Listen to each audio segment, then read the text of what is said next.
The stars had always been a peaceful place. For 3,000 years, the galaxy was united under the banner of the Council of Interstellar Peace. Planets and species once locked in brutal wars had found common ground. They lived in harmony, sharing technology, resources, and knowledge. Wars were a thing of the past. That is, until the Grallic Empire decided it was time to break the peace. On a quiet evening, Earth's communications hub buzzed to life. The message came through a secure line. The Council of Interstellar Peace, a body that Earth had been part of for centuries, had received an official declaration. The Grallic Empire, known for their terrifying war machines and their brutal history of conquest, had just sent a message that would change everything. We, the Grallic Empire, declare war on Earth. Your time of peace is over. Prepare for the coming storm. We will break your spirit, crush your will, and take your planet. For a moment, Earth was silent. The news spread quickly across the planet, reaching every news outlet and communication device. People stared at the message in disbelief. It was impossible to fathom. For thousands of years, humanity had known nothing but peace. They had made allies out of enemies, built civilizations out of chaos, and united the stars. Why would the Grallic, a race of beings far more powerful than humans, choose to throw it all away? But then, something unexpected happened. Instead of panic, instead of fear, the world began to laugh. The laughter started in small groups, first in the halls of government, then in local neighborhoods, and soon it was everywhere. The citizens of Earth, from the bustling cities to the quiet countryside, erupted in laughter. It wasn't mocking or cruel. It was genuine laughter, the kind that comes when something so outrageous happens that all you can do is laugh. Humanity had faced many challenges before, but none like this. The idea that the Grallic, a race of warlike beings that had crushed countless civilizations, would target Earth, it was absurd. The governments of Earth responded quickly. A broadcast was sent out to the galaxy. The message was simple, but its tone was unmistakable. Thank you for the challenge. Grallic Empire, the leader of Earth's United Nations said, with a grin that stretched across the screen. We've been waiting for something to spice up the 21st century. You've just made it more interesting. We look forward to the match. Across the stars, the galaxy froze. For those who had been watching the broadcast, it felt like time had stopped. Was Earth really laughing? Didn't they know how dangerous the Grallic were? Didn't they understand that the Grallic had armies, fleets of ships, and weapons capable of wiping out entire civilizations? But the humans didn't seem worried at all. Instead, they made light of the situation, joking about how their planet had been too peaceful for too long. Even in the face of war, they remained calm, almost playful. Back on the Grallic flagship, the news of the Earth response arrived. The Grallic High Command watched the Earth's broadcast in stunned silence. The room was filled with tension. The Grallic had expected fear, perhaps panic, maybe even negotiations for surrender. But laughter, it was confusing. It was frustrating, and it was insulting. This is a mistake, the High Commander said, his voice low and cold. These humans are not afraid. They are mocking us. The Grallic officers exchanged uneasy glances. It wasn't just the mocking tone that bothered them. It was the confidence behind it. Humans didn't fear them. They didn't even take them seriously. We will crush them, the High Commander growled, clenching his fist. We will remind them of their place in the galaxy. But deep inside, there was a flicker of doubt. How could a species that had never known war, a species that had spent centuries in peace, stand so defiantly against one of the most powerful forces in the galaxy? The Grallic Empire had never faced anything like this. For centuries, they had conquered planets, crushed civilizations, and broken the will of entire species. They were feared across the galaxy, their name whispered in fear by those who knew their reputation. The Grallic believed that no one, not even humans, could stand against their might. But when the Grallic fleet approached Earth, they were greeted with something they hadn't expected: silence. The fleet of colossal warships, each one the size of a small moon, hovered just outside Earth's atmosphere. Their massive weapons powered up, ready to rain destruction on the unsuspecting planet below. But when they looked closer, they saw something strange. The human cities were still. There was no sign of evacuation, no sign of panic. Instead, the humans seemed oddly calm. On the surface of Earth, life went on as usual. People continued their daily routines, working, laughing, living their lives. Mars, Titan, and other human colonies remained quiet, as though the war declaration had never happened. In one of the bustling cities on Earth, a group of children were playing in a park. They saw the Gralak ships above, but instead of fear, they just pointed and laughed. "Look, they'd brought spaceships. Bet they're here to give us space candy," one of the children shouted. "Yeah, I heard they have giant laser beams.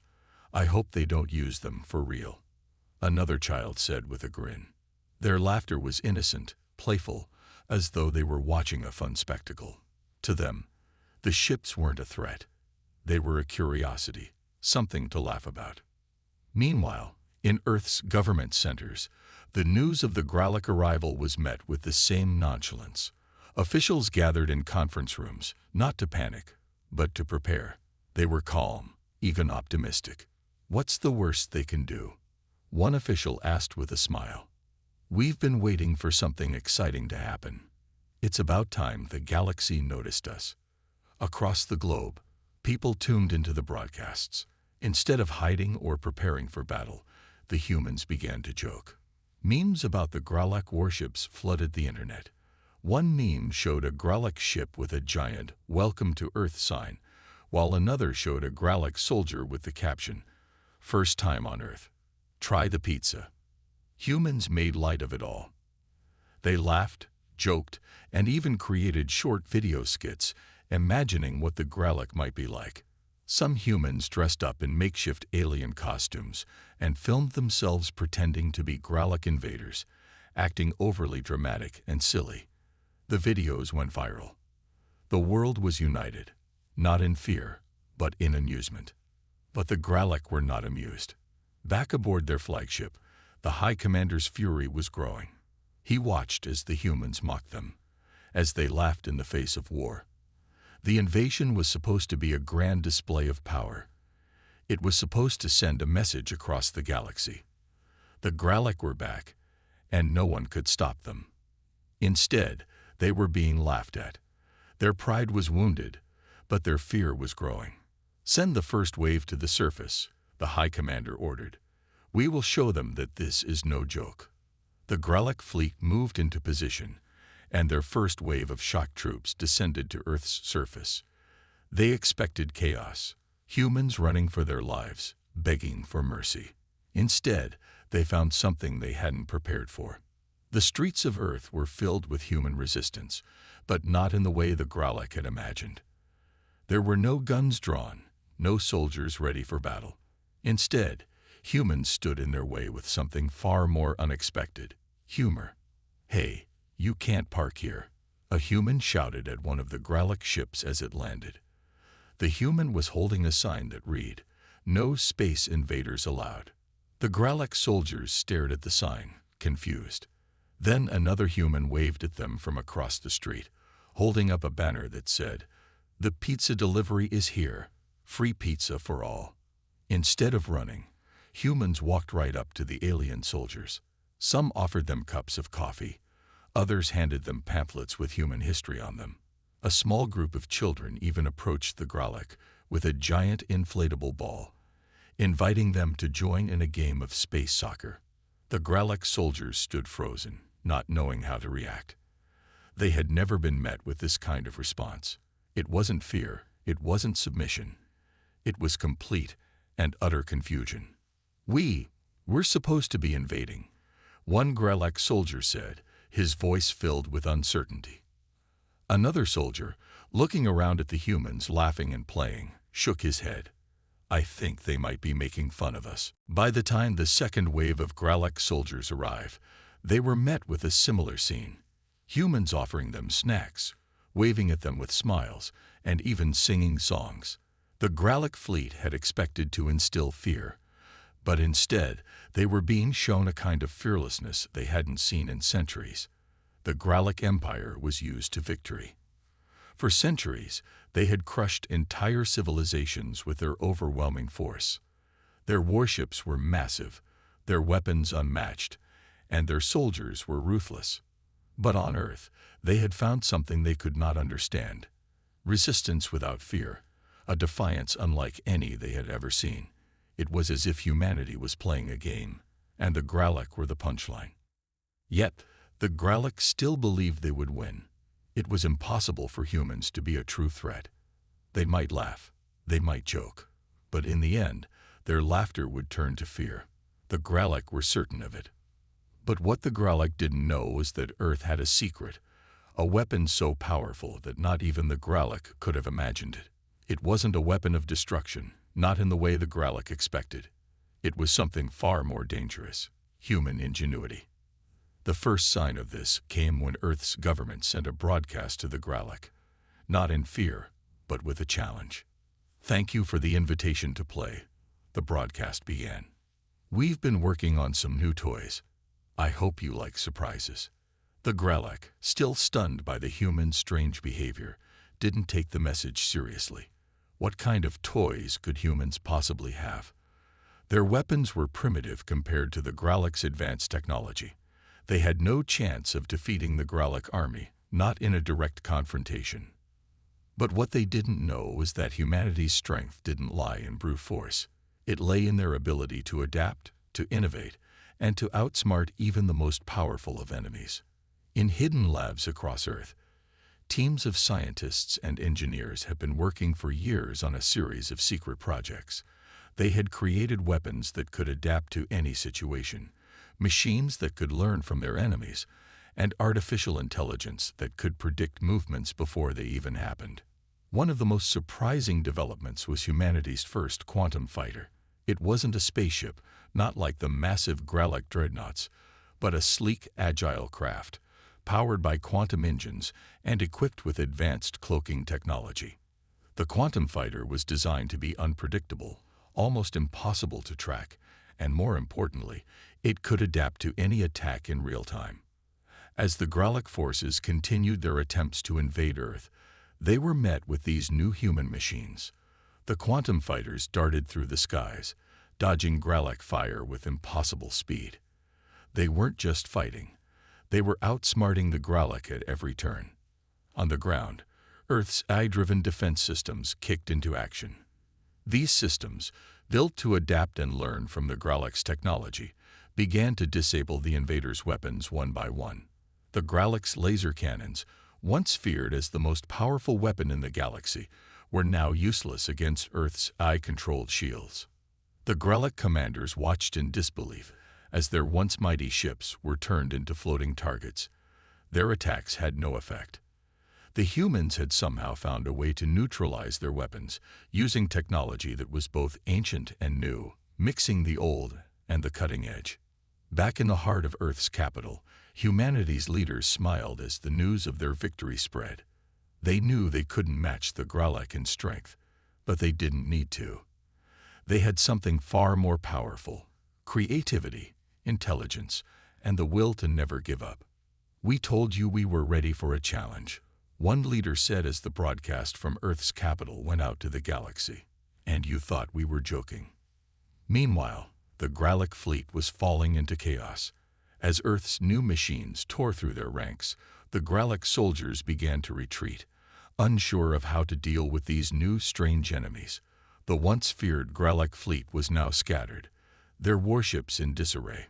One Gralak officer, watching the battle unfold, turned to his commander with wide eyes. "Sir, they can read our moves. Every time we fire, they're already moving. It's like they know what we're going to do before we do it." The commander clenched his fists, his frustration growing. "It's impossible. They're just humans. How can they?" But his words trailed off. The Gralak had always relied on their size, their strength, their overwhelming power. They had never considered that a smaller, more nimble force could use their own tactics against them. They had never considered that humans, with their creativity and intelligence, could be the ultimate weapon. At that moment, the Gralak knew they were in trouble. For the first time in centuries, they had met an opponent who wasn't afraid of them. An opponent who could turn the tide of battle with their minds, not just their weapons. In the distance, the Gralak fleet began to retreat, their pride shattered. They had underestimated humanity, and now they were paying the price. And as the last of the Gralak ships retreated into the dark void of space, humanity stood victorious, not because they had the largest army, but because they had something far more powerful, the will to outsmart and outlast their enemies. Across the galaxy, news of the Gralak's failure spread quickly. The once mighty empire, known for crushing civilizations with ease, had been outsmarted by a small, peaceful species. The Gralak's reputation was shattered, and humanity's response was unlike anything anyone had ever seen. Instead of cowering in fear, the humans had laughed and fought back with unexpected creativity and technological brilliance. The Galactic Council, a body made up of the most powerful species in the universe, was alarmed. They had witnessed countless wars, but never had they seen a species react like humanity. The idea that Earth, a planet once considered insignificant, could defeat the Gralak was beyond comprehension. Now, the Council was worried. If humanity could stand up to the Gralak, what would stop them from becoming a threat to the entire galaxy? An emergency meeting of the Galactic Council was called. Leaders from various planets and species gathered in the massive council chamber. The room was filled with tension, and the air was thick with worry. "Has anyone heard from the Gralak?" asked a tall, blue-skinned alien, its voice echoing across the chamber. "They were supposed to crush Earth. What happened?" "They're retreating," said another council member, a humanoid with metallic arms. "We've received reports from several planets. The Gralak fleet is in disarray. They are heading back to their space, but they are defeated by humans." A murmur spread through the room. The news was almost too much to believe. The Gralak, the feared conquerors of the galaxy, had been defeated by a species known for their peaceful nature and technological curiosity. No one could understand it. "This is bad." A third council member spoke up, her voice trembling with concern. "If the Gralak can't handle them, what does that mean for the rest of us? We are no longer dealing with a weak species. The humans are clever. They've outwitted the most powerful military force in the galaxy. They are a threat." "Not a threat," a calm voice interrupted. It was a representative from one of the oldest species in the galaxy, a race of ancient wise beings known for their peaceful ways. "The humans are not a threat. They have shown us something that we need to understand. They do not seek war. They seek knowledge. They seek connection. But their ability to think differently, creatively, is what makes them unique." The chamber fell silent. The idea that humanity's power lay in their creativity and intelligence, not their weapons, was a new concept for many. For centuries, the Council had judged species based on their military strength. Yet humanity had proven that there was more than one way to win a battle. "But what if they start thinking they are invincible?" Another council member argued, his voice filled with worry. "What if they start challenging us?" The council room grew tense. The Gralak had been the most feared force in the galaxy, and if humanity could defeat them, who was next? Would Earth's leaders begin to challenge the Council's authority? Would humanity push for more power and influence in the galaxy? "We need to act before this gets out of hand," said the blue-skinned alien. "We must ensure that humanity knows their place. They cannot be allowed to become too powerful." "Are you suggesting we go to war with them?" the ancient representative asked, his voice filled with disbelief. The chamber was silent for a moment. The idea of waging war on humanity seemed almost ridiculous. After all, humanity had only defended their planet and fought back when attacked. But the thought of what could happen if humans grew too powerful was unsettling. "We don't need to go to war," a new voice spoke up. It was the leader of the council, a being of pure energy who had seen the rise and fall of countless civilizations. We need to understand humanity. We need to learn from them. The Gralak underestimated them, and we must not make the same mistake. If they can defeat the Gralak with their creativity and resourcefulness, perhaps it is time we learn from them. Perhaps it is time to welcome them into the fold. The other council members looked at each other, unsure of what to think. Was this the right approach? Could humanity truly become an ally to the galaxy, or were they a species too unpredictable to trust? Send an envoy to Earth, the leader said, bringing the debate to a close. We will approach them with respect. We will invite them to join the council, but on their terms. Let us see what they offer.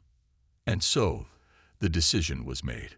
The Galactic Council would extend an olive branch to humanity, hoping to find a way to integrate them into the galaxy's delicate balance of power. But even as they made this decision, there was doubt in the air. Could humanity be trusted, or were they a force of nature that the galaxy was not yet prepared to face? In the quiet halls of Earth's United Nations, the atmosphere was tense. The entire world had watched as humanity outsmarted the mighty Gralak Empire. Now news had arrived that the Galactic Council, a powerful group of alien species from across the universe, was preparing to make contact with Earth. The decision had been made. Earth would be invited to join the Council.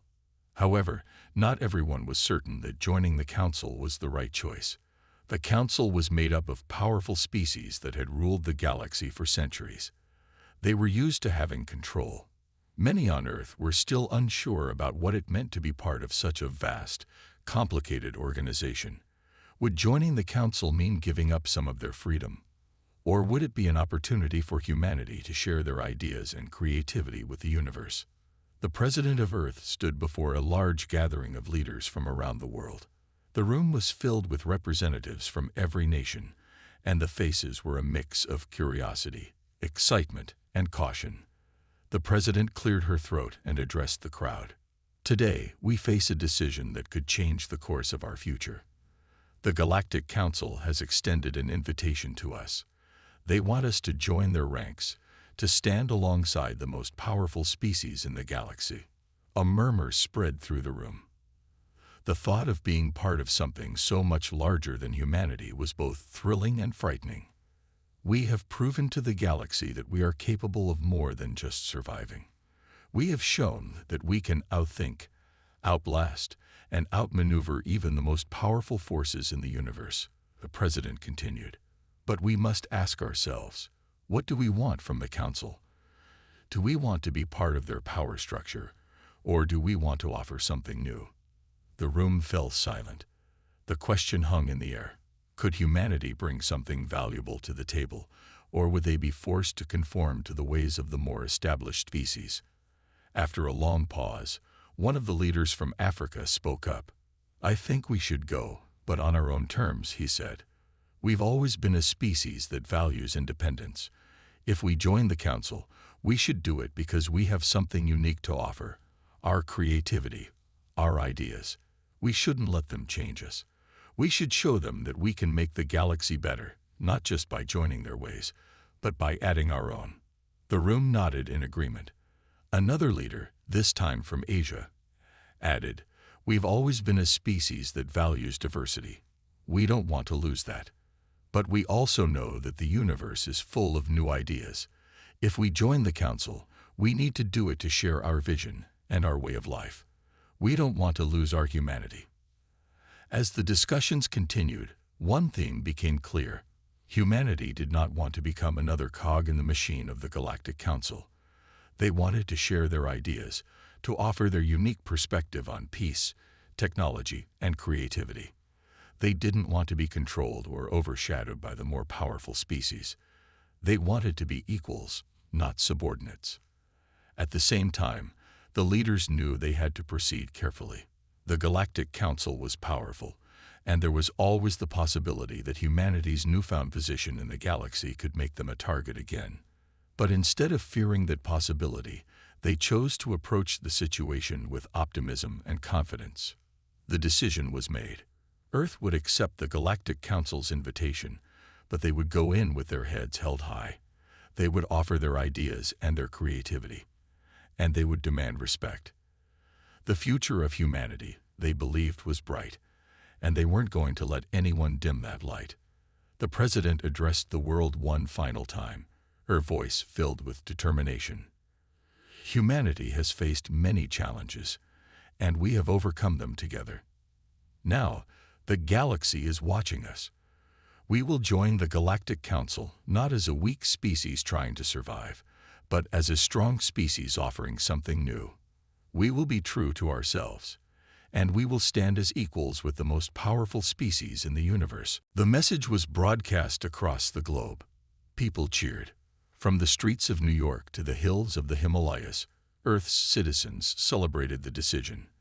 They were no longer a species at the edge of the galaxy. They had become a force to be reckoned with. Meanwhile, aboard the Galactic Council's flagship, the envoys prepared to leave for Earth. The Council had sent representatives to meet with humanity, but they had no idea what to expect.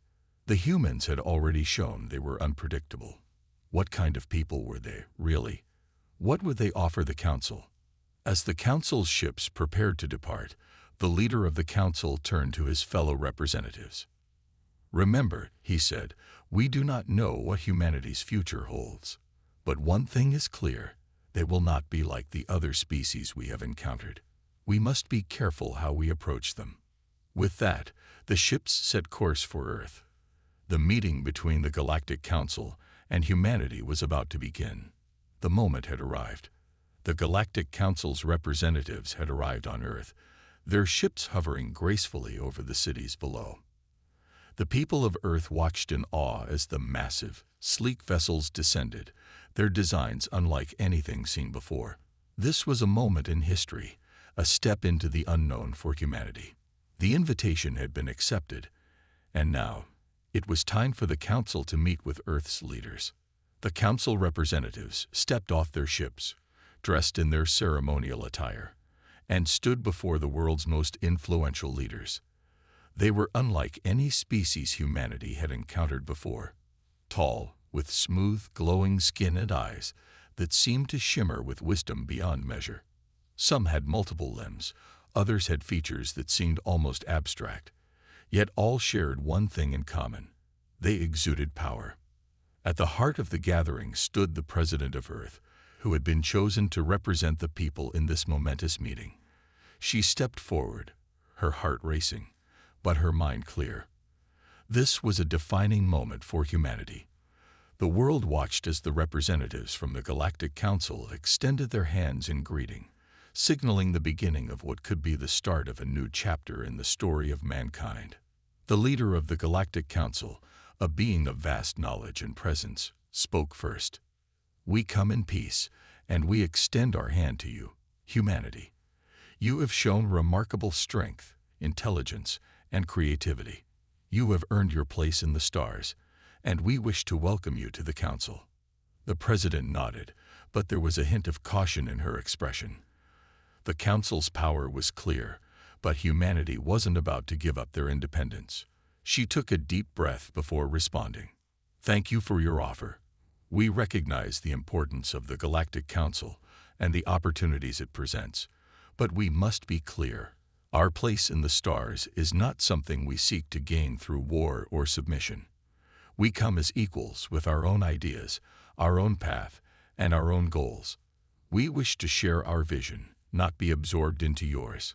The Council representatives exchanged glances, intrigued by her words. The human response was not what they had expected. They were used to species begging for a seat at the table, desperate to gain the Council's favor. But this was different. Humanity was asking for respect, not pity. The leader of the Council nodded thoughtfully. "You are not like the others," the leader said, "but that is why we are here. We are curious to learn from you. The galaxy is vast, and we have seen many civilizations rise and fall. But there is something unique about your species. You have the ability to think in ways we have never seen before. Your creativity, your adaptability, it is unlike anything in the universe." The president's eyes sparkled with a mix of pride and determination. "That is what makes humanity special," she replied. "We do not rely solely on strength or technology. We rely on our minds, our ability to create, and our willingness to learn. We may not have the most advanced ships or weapons, but we have something that no other species has: the will to keep moving forward, no matter the odds." The room grew quiet as the council representatives took in her words. They had been prepared for negotiation, for humans to ask for something in return for joining the council. Instead, humanity had spoken of offering something valuable: ideas, knowledge, and a fresh perspective. The leader of the council looked at the other representatives and then back at the president. "We have seen many species who believe their strength is enough to ensure their place in the universe," the leader said. "But you are right. The most powerful force is not always the most advanced technology. It is the strength of the mind. We have underestimated you, humanity. Perhaps that is why the Gralloch could not conquer you." The president smiled, though her eyes remained serious. "We don't seek revenge. We don't seek war. We simply seek peace, on our own terms, but we are not afraid to fight if necessary. We will defend ourselves, our way of life, and the values we hold dear." The council members considered her words. They had underestimated humanity before, and now they were beginning to see the true strength of Earth's people. This wasn't a species that could be easily dominated. This was a species that could stand tall, even among the greatest powers in the galaxy. The leader of the council extended a hand toward the president. "We welcome you, humanity. We offer you a place among the stars. But understand this: you will not be forced to follow the paths we have walked. You will be allowed to carve your own path. If you wish to share your vision with us, we are willing to listen. If you wish to stand alone, we will respect that as well." The president took the leader's hand firmly. "We will stand with you, but we will always stand as ourselves. Together, we can create a new future, one where all species can thrive." The council representatives exchanged approving glances. There was something different about humanity. They were not like the other species who had come before. They had shown that strength didn't come from fear, and power wasn't always measured in military might. Humanity had something far more powerful: the ability to dream, to create, and to build a future based on hope. And as the meeting came to a close, both the Galactic Council and humanity knew that this was just the beginning. A new alliance had been formed, not through force, but through mutual respect and understanding. The galaxy would never be the same.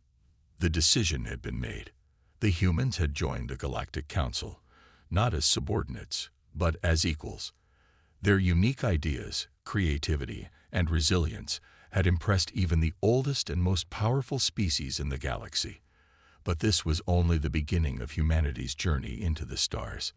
In the months that followed, Earth experienced a new kind of excitement. The people of Earth were no longer just looking up at the sky in wonder. They were preparing to become a part of it. The first official gathering between Earth and the other council members took place on a neutral planet, a world dedicated to peace and cooperation. Representatives from across the galaxy arrived in their majestic ships, bringing with them knowledge, technology, and culture that Earth had never imagined. The President of Earth stood before the assembled council, her heart filled with hope for the future. She had come a long way from the day she stood before her fellow world leaders, uncertain of what the future held. Now, humanity stood on the brink of a new era, an era where their ideas could be shared with the galaxy, where their potential could be fully realized. "Our place among you is not just a privilege," the president began, her voice filled with determination. "It is a responsibility. We are not here to take your knowledge or your power. We are here to offer something new: our creativity, our curiosity, our belief that together we can make this galaxy a better place for everyone." The council listened in silence, their eyes fixed on the president. Her words resonated deeply with them. They had seen many species come and go, but humanity's approach was different. While others sought dominance, Humanity sought cooperation. Where others had used their power to control, humanity had used its mind to create. One of the council leaders, a wise being from a distant star system, spoke up. "You have shown us that true power lies not in force, but in unity. You have shown us that it is possible to be strong without being cruel. We have much to learn from you, humanity." The president smiled, her heart swelling with pride. "And we have much to learn from all of you," she said. "Together, we can find ways to share knowledge, to create new technologies, and to build a future where all species are free to live in peace. We do not want to dominate. We want to collaborate." And so, the first joint projects between Earth and the Galactic Council were set in motion. The humans brought their innovative ideas for energy production, agriculture, and communication, while the council members shared their advanced technologies, helping humanity reach new heights in space exploration and scientific understanding. They worked side by side, exchanging knowledge and finding solutions to problems that had once seemed impossible. On Earth, the atmosphere changed. People felt a new sense of purpose, a new excitement for the future. Children were inspired by the new possibilities before them. Scientists and engineers worked together with their alien counterparts, dreaming up technologies that could change the world. The fear of the unknown, which had once kept humanity in isolation, was now replaced with a sense of belonging, a belief that humanity had a place in the greater cosmic community. However, not everyone was ready to embrace this new future. There were still those who feared the unknown, who doubted whether humanity should trust the council. But the president remained firm in her belief that humanity had made the right choice. She knew that trust would take time, but she also knew that the road to peace and cooperation was one worth walking. One evening, as the sun set over the capital city, the president stood on a balcony overlooking the bustling streets below. People of all nations, all cultures were gathered together in celebration. The news of humanity's place in the stars had spread across the globe, and the world was united in a way that it had never been before. The president looked up at the sky, now filled with the distant glow of alien ships traveling to and from Earth. There was a sense of hope in the air, a sense that humanity was on the brink of something extraordinary.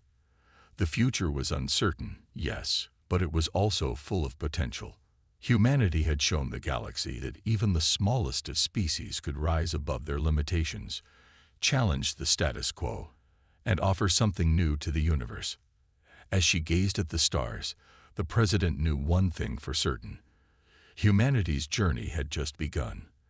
The galaxy was vast, but now, humanity was no longer a small, insignificant species on the edge of the universe.